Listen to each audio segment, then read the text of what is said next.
All right, let's jump straight into it. Joining me now, foreign editor at the Australian newspaper, back for 2023, Greg Sheridan. Welcome, Greg.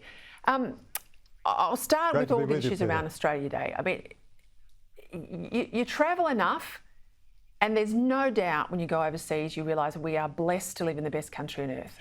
You and I have both travelled, been lucky enough to travel as much as we have. So why are an elite minority of activists, corporates and celebrities, I mean, the stuff on social media today is pretty horrific, trying to bully people from even posting a picture of the flag or their family out at a barbecue. Why are they trying to force Australia Day off the national calendar? The Prime Minister says he's got no mood to change it.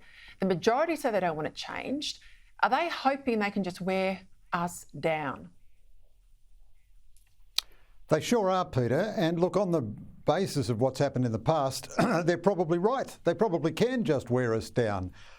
You're right about travelling. I mean, everyone else in the world would love to live in Australia. I mean, they think we've got no problems at all. They think it's a fantastic place. And they know that it's the freest place in the world. Racial discrimination is illegal. We've had nearly 6 million migrants since World War II. We've gone from white Australia to the most racially diverse country in the world with no social disturbance.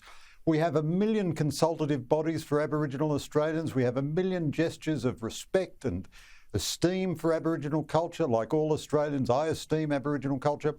But the elites in this country, including, sadly, the elites in some parts of the Aboriginal leadership, have come to hate our society.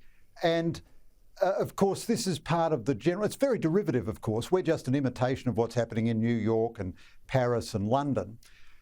It's absorbed in this pathetic, destructive, terrible dead end of identity politics, which is performative and never ending. So we could have a voice, a treaty and truth-telling commission and everything else tomorrow. That wouldn't be enough. It's never enough. Nothing is ever enough. No symbolism is ever sufficient, because they regard the type of society we are as inherently evil and wicked. Capitalist, sexist, heteronormative, whatever. And they've become enemies of our society and enemies of our history.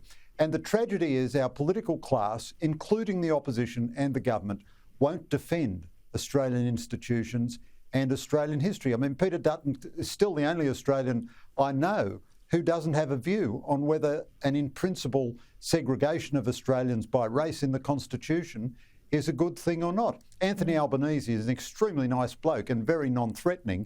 The Voice crowd are lucky to have him. But this is a terrible proposal that he's pushing.